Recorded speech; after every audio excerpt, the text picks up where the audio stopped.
So much of what Jesus taught was tied to the culture that he lived in. Yeah, keep watching today and I'll show you a little tour of a village that looks like where Jesus lived.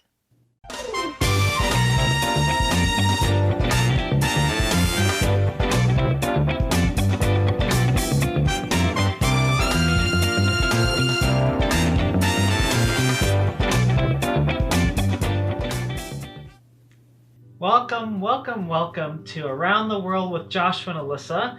And we are going back to Israel again. Yeah, we are. Okay. We're still going back to Israel. Last week it was Jordan, so I better not always just say. Wasn't it? No.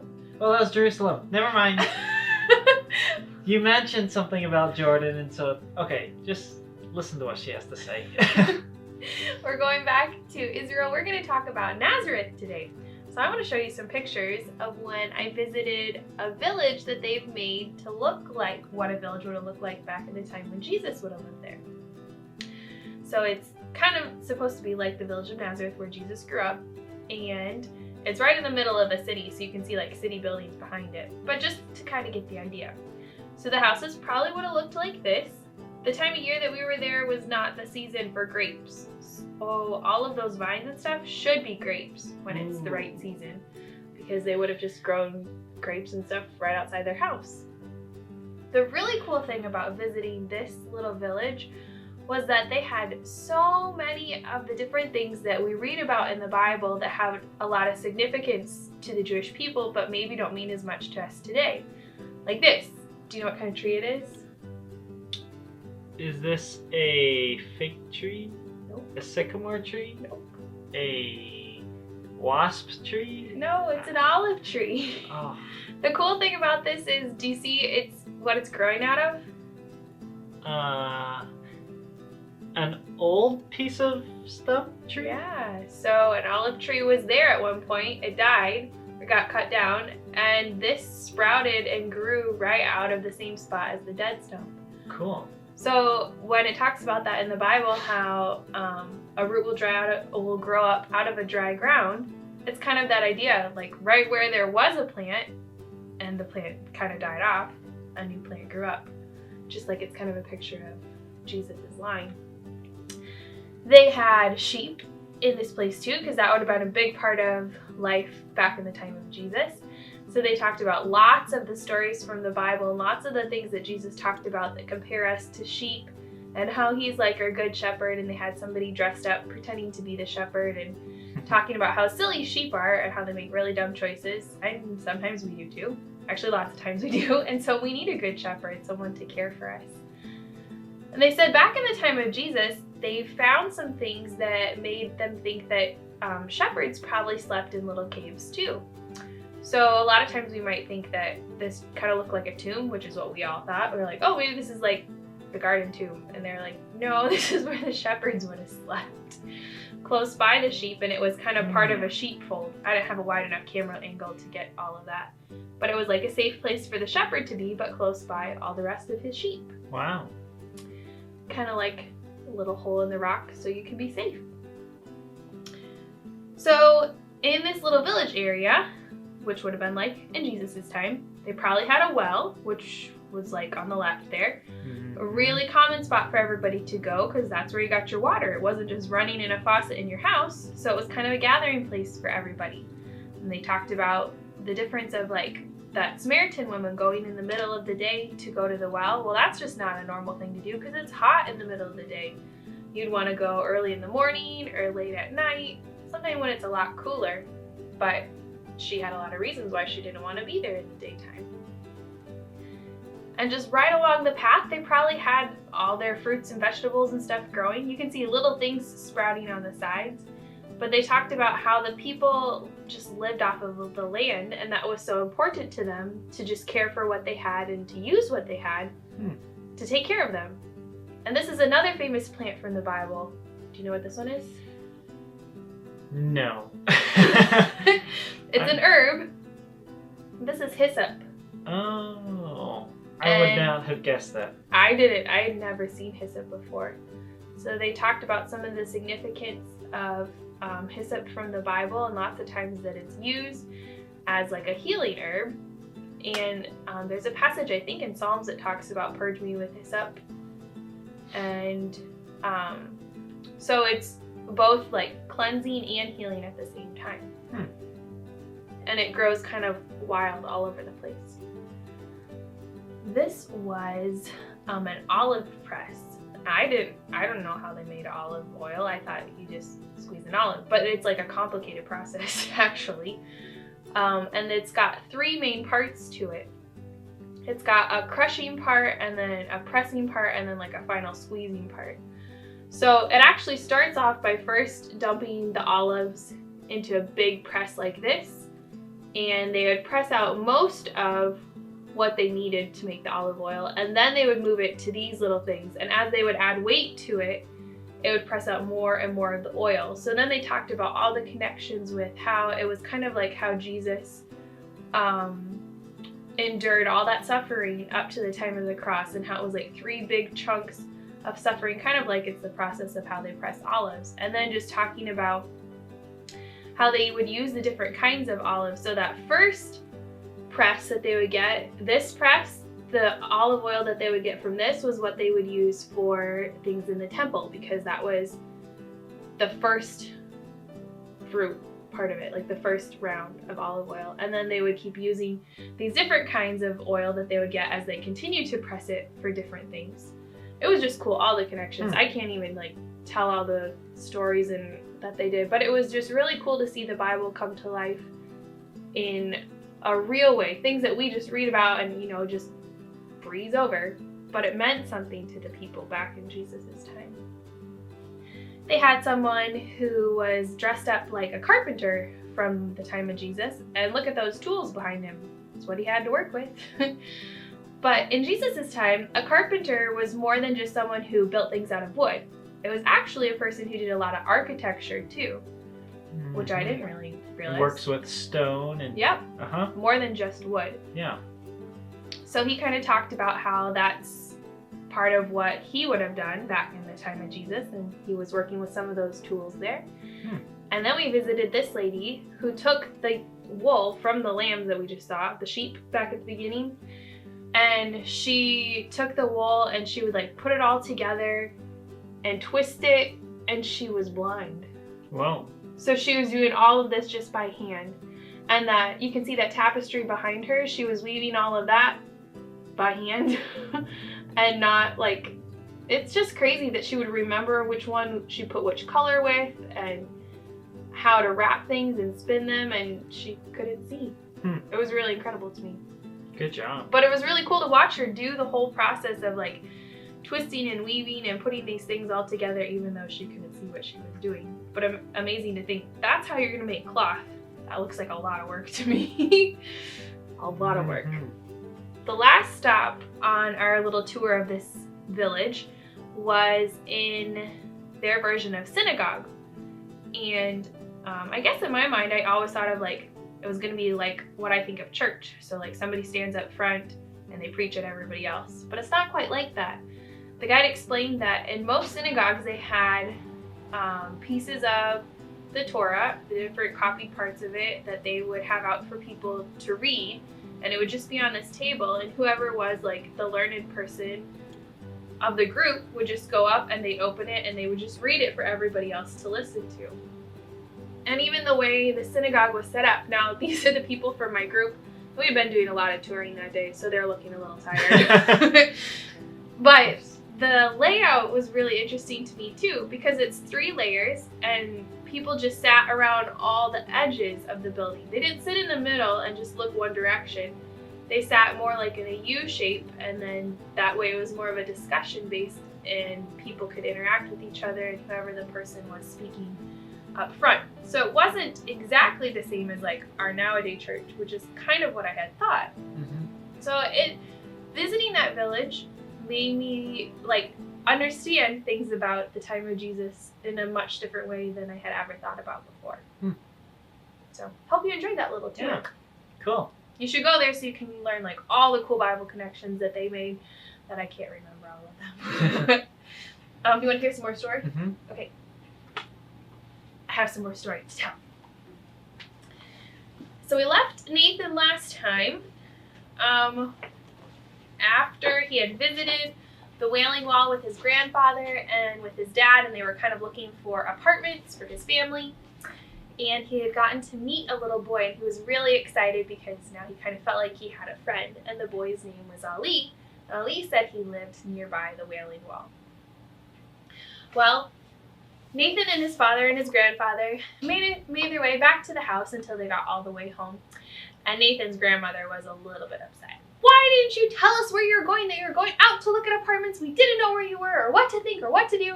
And she just kept going on, and Nathan's grandfather kind of smiled and laughed a little bit. He knew she wasn't really mad.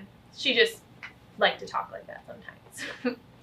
Well, she invited everybody back in and decided it was time to prepare for dinner. And Nathan asked if he could just go back outside for a little bit, just so he could kind of see the area of where they were living, or where his grandparents were living. And his family said that was okay. He also just wanted some time to think. How exciting it had been to see his first little piece of Israel, of Jerusalem, and to meet somebody and to be at the Wailing Wall and all of that. He was just sitting there thinking, and he heard some crying, and he looked up and he saw out on a balcony in the same little area where he was living, there was a family, a father and a son and a mother. And the son was crying. He was sitting on a little stool and he was crying, and his father was cutting all of his hair except for little pieces right here on the sides of each of the sides of his head, just like Nathan's grandfather.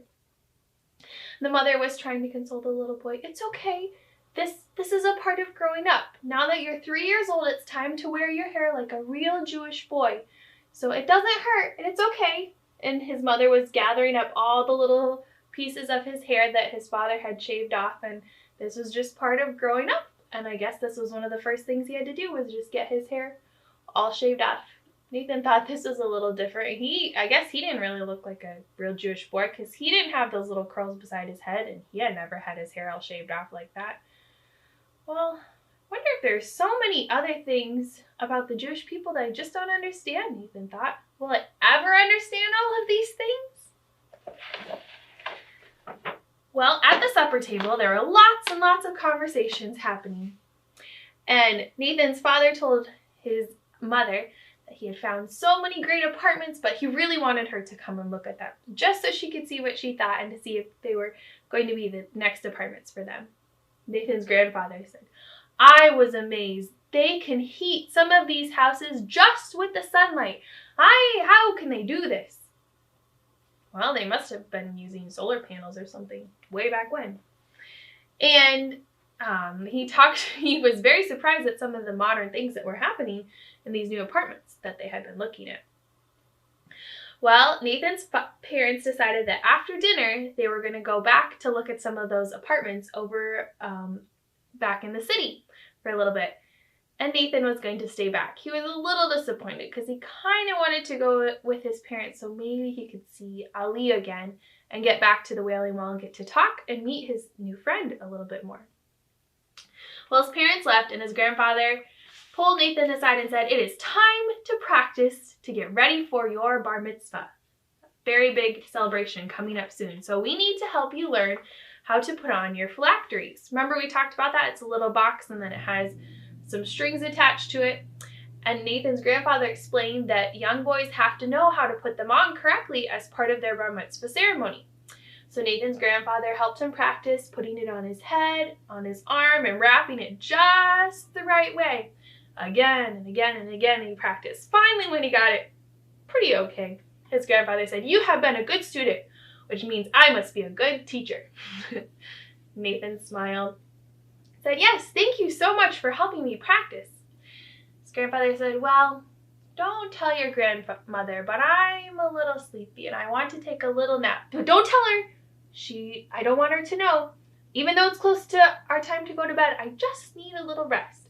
Now, while I rest, you can study the Torah. And then when I get up from my rest, then I'll ask you questions about it and see what you learned. Nathan thought that sounded like a good idea. And in no time at all, his grandfather was fast asleep.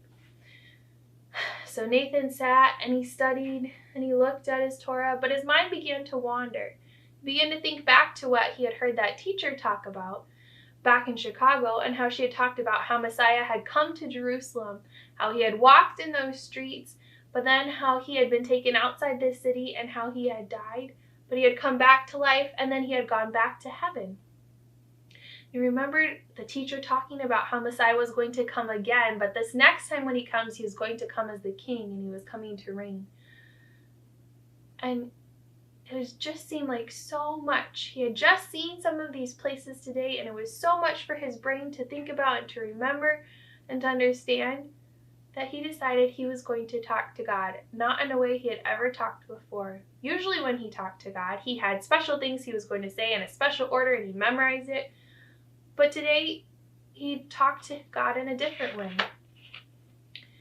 He said, God, and God of my fathers and God of the fathers of the past, I just don't understand all of these things. I don't understand who Messiah is. I don't understand why people live in different ways, and I want you to show me some way for me to understand who he really is.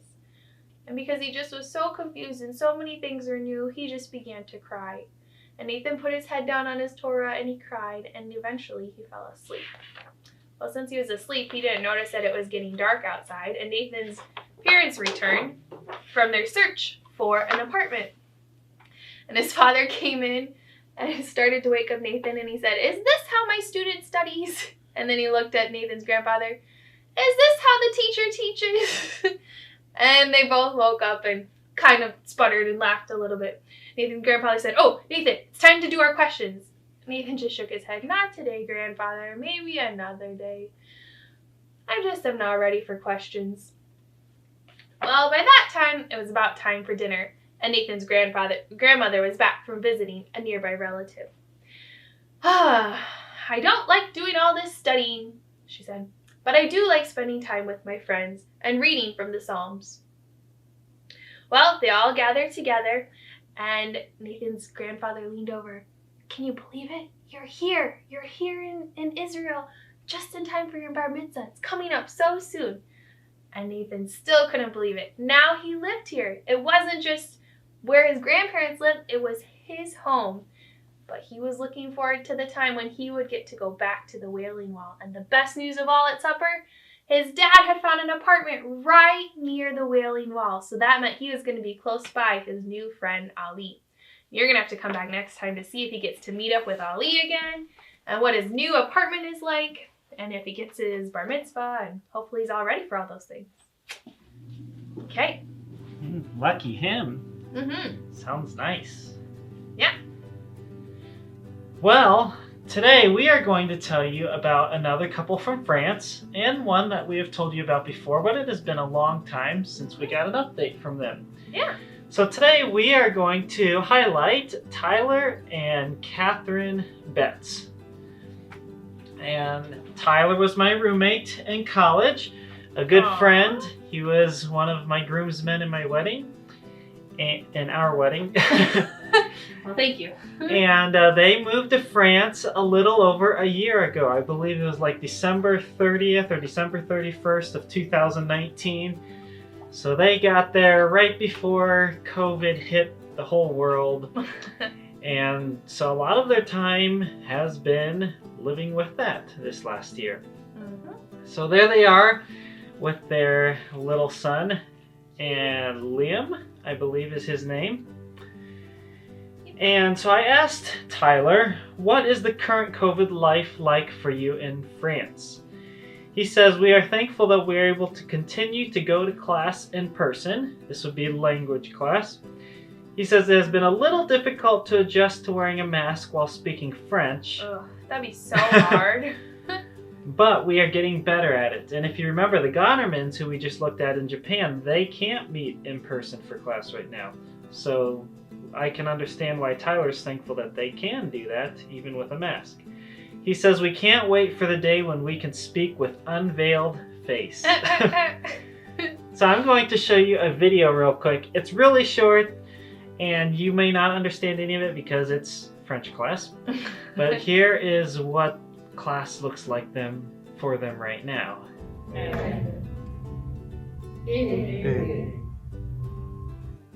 And he's repeating the words that they are learning and doing some kind of hand motion, I'm assuming, to help them figure out the... Probably the different sounds. Yeah. Maybe the different tones and such. I asked him, what are you allowed to do now with the current restrictions? He says the major restrictions in place right now are... Now, remember what the restrictions were like in Chile? 10 p.m. curfew. Mm-hmm. But that was after they actually got out of lockdown. The major restrictions in place are a nationwide 6 p.m. curfew. Whoa, 6 p.m. I can barely make it home from work at that time. Yeah, that means it's probably light outside still, and you have to be home. Oh, man. All gyms, mini stores, and restaurants are closed. You can get food to go. We enjoy going on walks, bike rides, and playing board games with some friends when we aren't in language school.